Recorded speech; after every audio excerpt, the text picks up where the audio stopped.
Hello all, very good evening. Welcome you all in Kirosha nursing academy. Kirosha nursing academy की online classes में आप सबका स्वागत है। आज हम MPCHO का जो पार्ट 2 पेपर था उसके फ्यू क्वेश्चन डिस्कस करेंगे जो कि अपने इस राजस्थान CHO में भी आने की बहुत सी संभावना है।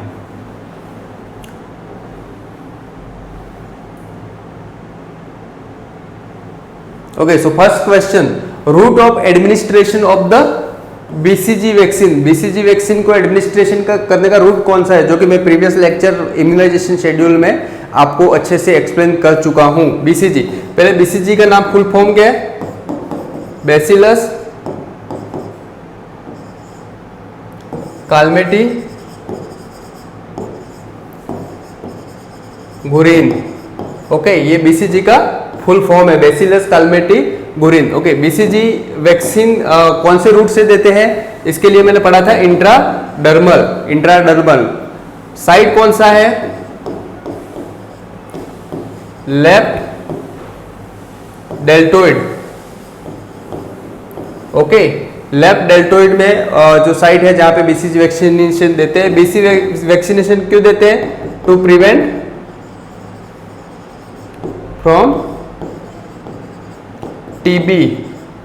ओके, TB से बचने के लिए देते हैं, एट बर्थ देते हैं ये BCG वैक्सीन यूजली। उसका जो मेन डोज आपको जो मैंने एक्सप्लेन किया था कि कौन सा था, 0.05 ml। ओके, ये एक ही ऐसा वैक्सीनेशन है जिसका डोज 0.05 है, बाकी सब मैक्सिमम वैक्सीन का डोज था 0.5 ml। तो 0.05 ml एट बर्थ देंगे,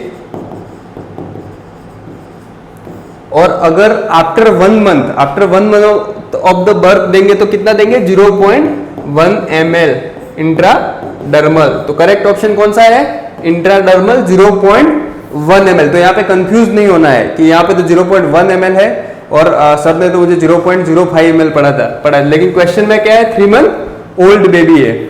okay, next question, when was the national health mission launch? एक क्वेश्चन अपन ने सबने अपनी जब इनिशियल अपन प्लस 10th में थे तब अपने सामने एक नया पॉइंट आया था, NRHM national rural health mission, NHM national health mission, जो कि 2005 में लॉन्च हुआ था। कब लॉन्च हुआ था? 2005 में। और इनिशियली कितने सालों के लिए लॉन्च हुआ था? फॉर 7 years टिल 2012 तक। तब गवर्नमेंट का गोल था कि 5 साल में ये अपना अचीव करना है जो भी हेल्थ सेक्टर में इंप्रूवमेंट है, लेकिन अभी भी 2020 में भी कंटिन्यू है और many more year. Okay, NRHM usually rural health sector के इंप्रूवमेंट के लिए स्टार्ट किया गया था। Next question, The process which destroy all microbial life including the spore। यहाँ पे ये जो टर्म है बहुत इंपॉर्टेंट है, स्पोर्स। ओके, तो डिसइंफेक्शन क्या है? Destruction of the micro organism. Antiseptics, okay, and ये भी destruction of the micro organism का। डियोडोराइजेशन क्या है? स्मेल को इंक्रीज करता है, गुड स्मेल को। ठीक है, तो स्टरलाइजेशन क्या है? ऑटोक्लेव और स्टरलाइजेशन क्या है? इसमें क्या होता है? यूजुअली माइक्रो ऑर्गेनिज्म को तो ये किल करता है, इसके साथ जो स्पोर्स होते हैं, जो उसके अंडे होते हैं, उसको भी डिस्ट्रॉय कर देता है। तो the process which destroy all micro organism including the spores is called as sterilization. तो स्टरलाइजेशन इसका करेक्ट आंसर है। नेक्स्ट क्वेश्चन, ये पढ़ा हो गोइटर। गोइटर किसकी डेफिशिएंसी से होता है? तो गोइटर किसकी डेफिशिएंसी होता है? गोइटर क्या होता है? Usually enlargement of the thyroid gland. ये इसकी थायराइड ग्लैंड जो उसके हार्मोन्स होते हैं T3 T4, तो उसकी डेफिशिएंसी से होता है। तो थायरोक्सिन की डेफिशिएंसी से गोइटर होता है। प्रीवियस 2008 RPSC में भी क्वेश्चन पूछा गया था कि गोइटर यूजुअली कौन से प्लेस पे ज्यादा होता है? तो Himachal Pradesh.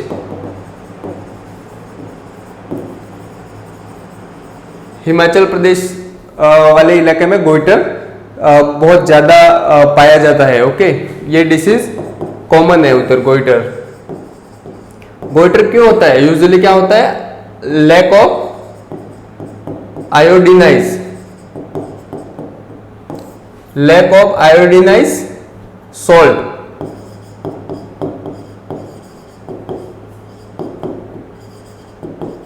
Lack of iodinise salt use करने से क्या होता है, गोइटर होता है। ओके, तो यूजुअली कौन सा हार्मोन की कमी से होता है, तो थायरोक्सिन अपना आंसर इसका करेक्ट है।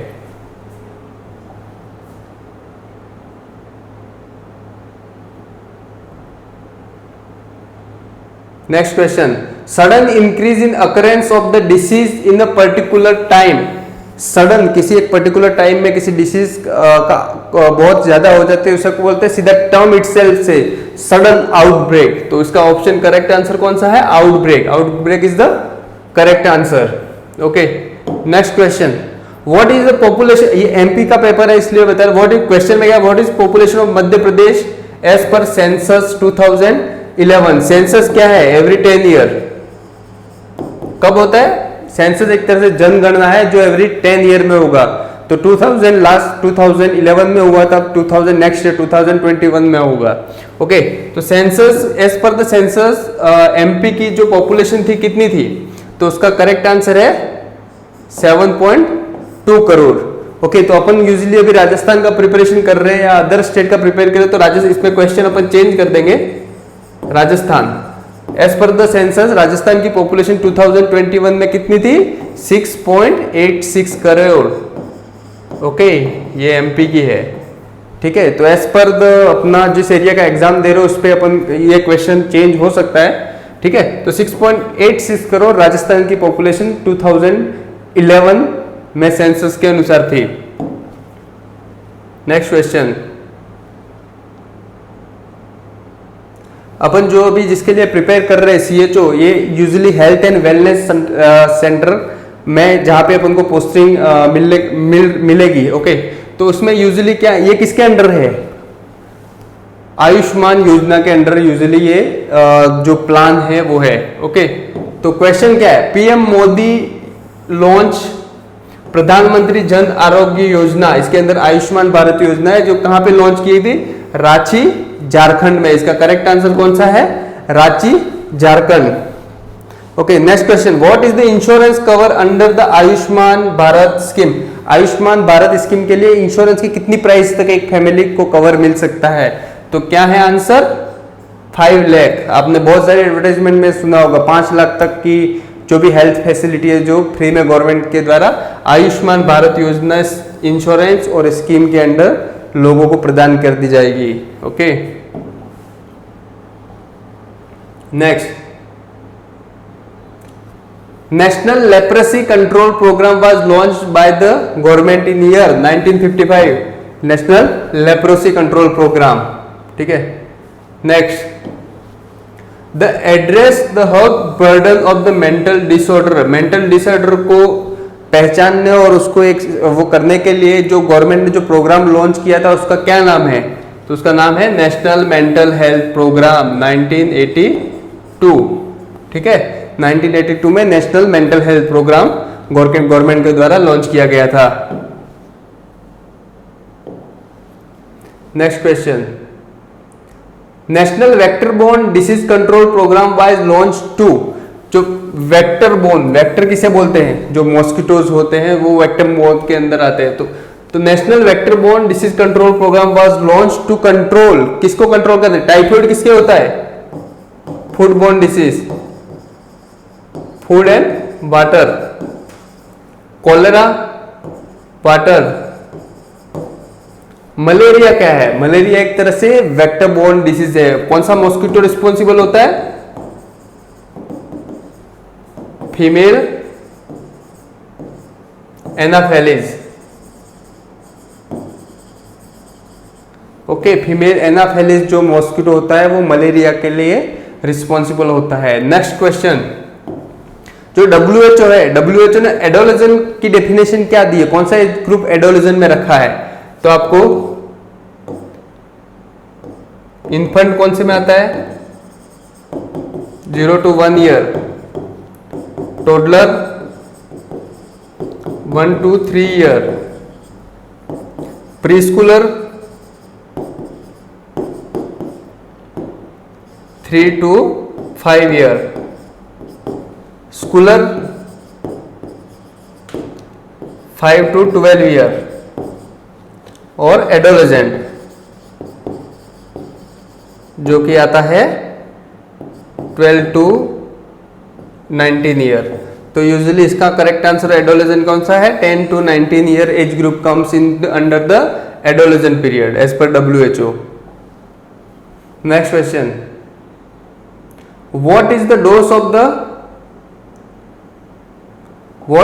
of the weekly iron and folic acid supplementation? Okay, so what is the dose of the weekly iron and folic acid supplementation? तो इसका करेक्ट आंसर क्या है? 100 mg element iron, 500 microgram for folic acid. तो ये frequently बहुत बार पूछा गया है, ये क्वेश्चन यूजुअली आपको फेस करना होगा और आपको याद रखना है। 100 mg element iron and 500 mcg आएगा, माइक्रोग्राम आएगा या फिर ये सिंबल माइक्रोग्राम फोलिक एसिड, ये इसका डोज है as per the weekly iron and folic acid supplementation. ये शॉर्ट फॉर्म भी आपको याद कर सकते हैं, weekly iron and folic acid supplementation. Okay, तो इसमें एक और क्वेश्चन बन सकता है, उसके बारे में डिटेल दे देते। तो ये क्या है? 3 tablet per day for 100 days. Okay, 3 tablets per day for 100 days इसका आंसर है। नेक्स्ट, डेंगू फीवर में क्या सिम्टम हो सकते हैं? क्वेश्चन क्या है? Symptom of dengue include all except. इसको बहुत अच्छी तरह से पढ़ना है, एक्सेप्ट क्वेश्चन में पूछा गया। तो कौन कौन से सिम्टम डेंगू में होते हैं, ये क्वेश्चन नहीं है। कौन सा सिम्टम डेंगू में प्रेजेंट नहीं हो सकता है, क्वेश्चन ये है। हाई ग्रेड फीवर डेंगू में प्रेजेंट होता है। Eye pain, behind eye severe pain होता है, प्रेजेंट होता है। जॉइंट पेन प्रेजेंट होता है। लो ग्रेड फीवर नहीं होता है। डेंगू में क्या होता है? लो ग्रेड फीवर नहीं होता है। आपको जब 4 ऑप्शन आप पढ़ेंगे तो आपको मेक श्योर करना है ये दोनों ऑप्शन अपोजिट है, तो आप ऐसा अज्यूम कर सकते हैं, आप ऐसा सोच सकते हैं कि यार आंसर तो इन दोनों में से ही एक है। ठीक है, तो लो ग्रेड फीवर इसका आंसर है, क्योंकि लो ग्रेड फीवर डेंगू में नहीं होता है, ये ट्यूबरकुलोसिस और उसमें होता है। ठीक है, next question, painful and profoundly swollen of limb are the longer term physically consequences. कौन सी ऐसी डायग्नोसिस है जिसमें पेनफुल और जो लिम्ब्स होते हैं, लोअर लिम्ब, वो जिसमें सूजन आती है, स्वॉलन हो जाता है? तो मैंने एक पढ़ाया था हाथी पांव डिसीज, एलिफेंटाइटिस। ये किसमें होता है? Filariasis, lymphatic filariasis. फिलारियासिस का कॉज क्या होता है? ब्यूचेरिया बैनक्रॉप्टाई। ठीक है, तो ये इसका करेक्ट आंसर है।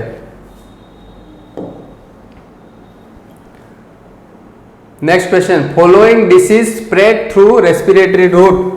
कौन सी डिसीज रेस्पिरेटरी रूट से स्प्रेड होती है? और क्वेश्चन में दिया है एक्सेप्ट, तो कौन सी डिसीज रेस्पिरेटरी रूट के द्वारा फैलती नहीं है, ये है क्वेश्चन। इन्फ्लुएंजा रेस्पिरेटरी रूट के द्वारा फैलता है, mumps respiratory route, measles respiratory route, जो टाइफॉइड है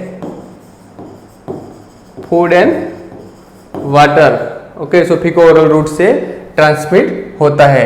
next, typhoid fever is caused by. Typhoid fever कौन से कॉज से होता है? साल्मोनेला टाइफी, जिसका पॉजिटिव ऑर्गेनिज्म है salmonella typhi. Usually type 1 and type 2 होते हैं। ओके, तो टाइफॉइड फीवर किसके द्वारा फैलता है? Salmonella typhi. ये बहुत बार क्वेश्चन में पूछा गया है, positive organism for salmonella typhoid fever. Okay, VIA is used to visual inspection of with acetic acid.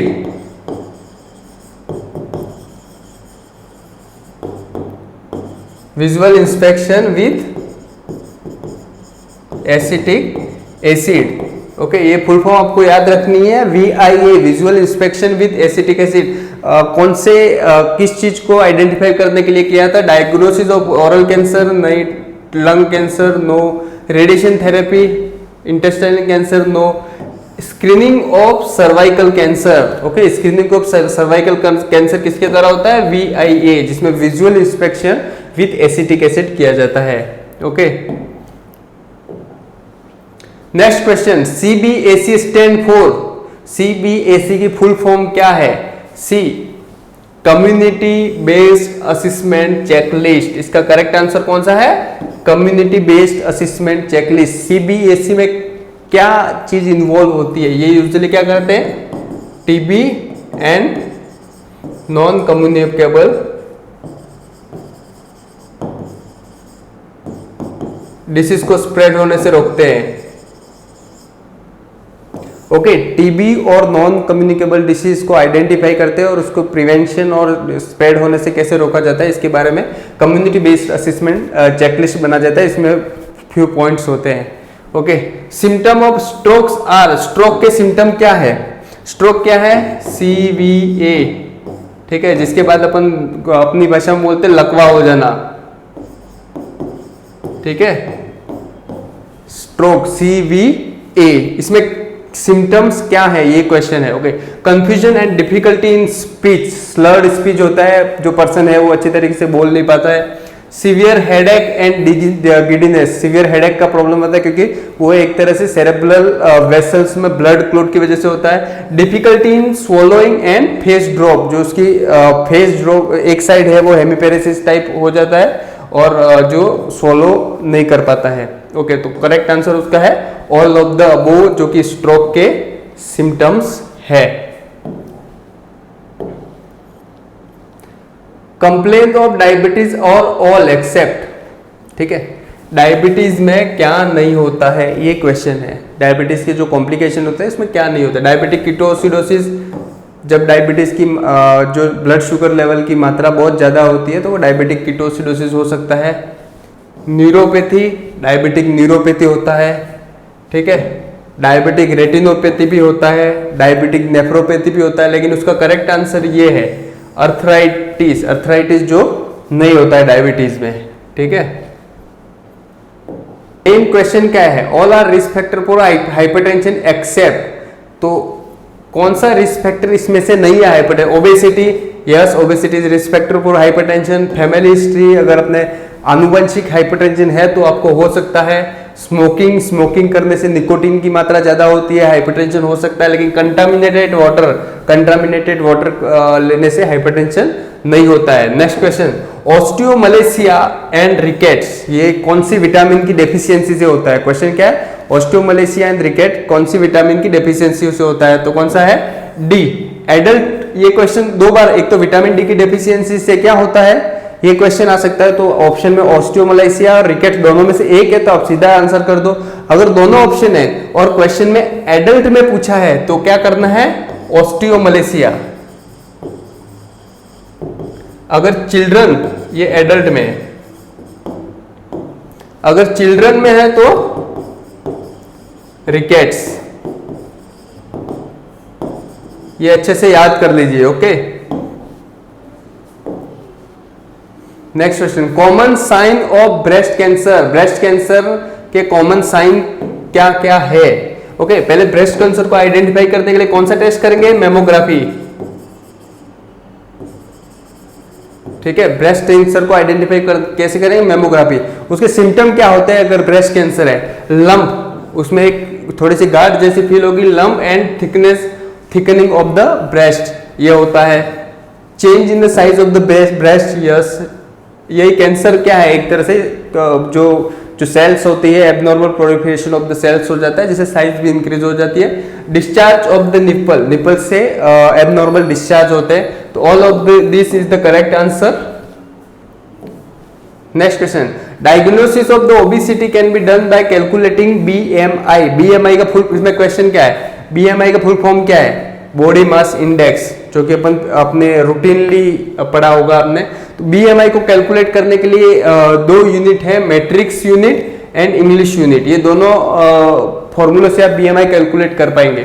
जो मैट्रिक्स से BMI weight in kg upon height in metre square. Okay, ये भी इजी है। अगर क्वेश्चन में आपको हाइट इन मीटर स्क्वायर दिया हुआ है, हाइट इन मीटर दी है, तो ये आप यूज करें। ओके, हाइट इन इंच में दी है तो ये फॉर्मूला यूज करें, जिसमें BMI 703 इंटू वेट इन LBS, LBS मीन्स पाउंड, जो अपना वेट इन केजी है। अगर मेरा वेट 70 kg है तो आप 2.2 करेंगे तो पाउंड आ जाएगा, ऐसे अपन को पाउंड करना है, ठीक है। अभी नेक्स्ट चीज आपको ये बतानी है कि ये तो फॉर्मूला हो गया जिससे आप BMI कैलकुलेट कर सकते हैं। नेक्स्ट चीज ये है कि जो उसका कैलकुलेट करने के बाद जो आंसर है उसको कौन से टाइप्स में रखेंगे, ठीक है। लेस देन 18.5 तो बिलो नॉर्मल BMI, 18 से कम आए मतलब वो वीक है, उसका BMI नॉर्मल नहीं है। 18.5 से 25 नॉर्मल बॉडी वेट, ओके, ये 25 है, ओके। 18.5 से 25 नॉर्मल वेट, 25 टू 30 ये हो गया ओवर वेट, 30 से 35 obesity type 1, 35 to 40 obesity type 2, 40 more than 40 obesity type 3, okay. तो ये है BMI का जो स्केल जिसके द्वारा अपन आंसर निकाल सकते हैं आप, ठीक है। 18.5 से बिलो आता है इसका आंसर, तो ये बिलो नॉर्मल वेट है। 18.5 ये एग्जैक्टली यहाँ पे चाहिए पर्सन का, 18.5 से 20.20 तो जो नॉर्मल वेट है जिसमें जो लाइफस्टाइल डिसीजेज है वो होने के चांसेस कम होते हैं। 25 टू 30 ओवर वेट में है, 30 to 35 obesity 1, 35 to 40 obesity 2, 40 more than 40 obesity 3। Next आपको मैं कुछ प्रोग्राम्स के बारे में जो शॉर्ट मैंने कुछ फ्यू नोट्स बनाए हैं जिसमें से क्वेश्चन बार बार रिपीट हुए हैं एग्जाम में, इसके बारे में डिस्कस कर देंगे जो कि इजी वे में, क्योंकि प्रोग्राम इतने हैं कि आप सब कुछ याद करने बहुत मुश्किल है। First programme mid day meal programme, okay. Mid day meal programme कौन से ईयर में आया? 1961। मिड डे मील प्रोग्राम कब आया? 1961।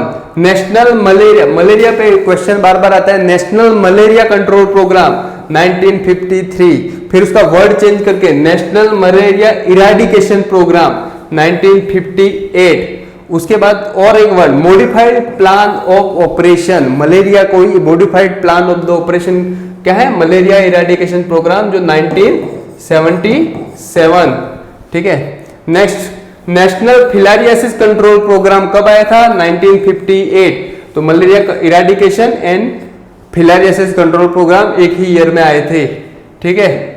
Next ICDS integrated child development scheme, जिसका फुल फॉर्म पे क्वेश्चन बार बार यहाँ पे 3 क्वेश्चन बन सकते हैं। ICDS फुल फॉर्म, ICDS के अंदर कौन से वर्कर आते हैं? आंगनवाड़ी वर्कर ICDS के अंदर आते हैं। सेकंड क्वेश्चन, थर्ड कौन से ईयर में लॉन्च हुआ था? 1975। सो इस पे 3 क्वेश्चन बनते हैं, इजी क्वेश्चन है, आपको याद रखना है।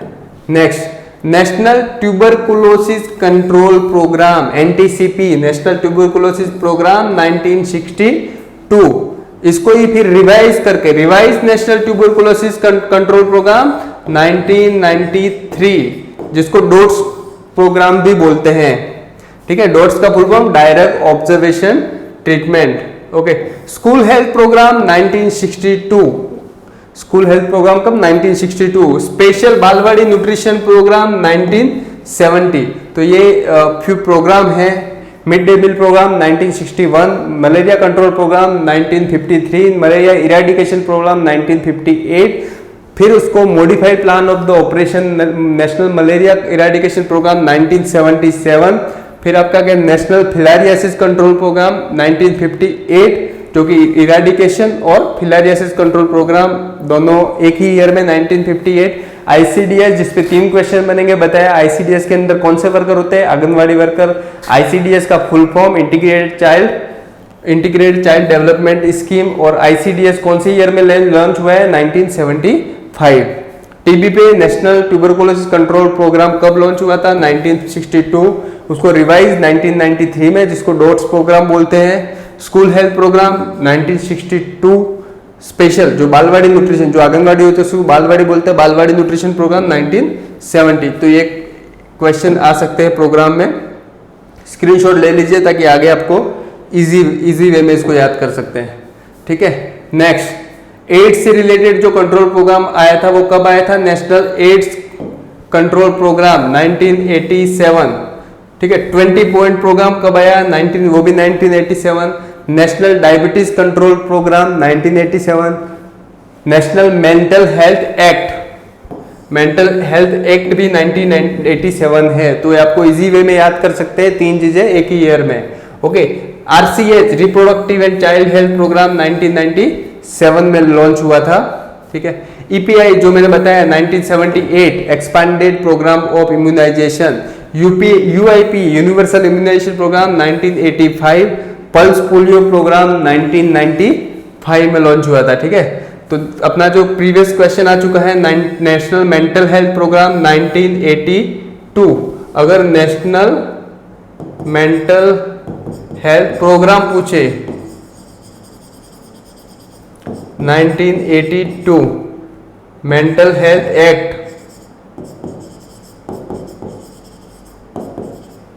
एक्ट पूछे तो 1987 इसका करेक्ट आंसर है। ठीक है, तो ये चीज आप अच्छे से याद रखना है। So thank you all. अगर आपको वीडियो पसंद आया हो तो लाइक एंड शेयर करें और चैनल को सब्सक्राइब करें, साथ में बेल आइकन जरूर दबाएं ताकि आगे वाले आने वाले वीडियो से आप अपडेट रहेंगे। Thank you all.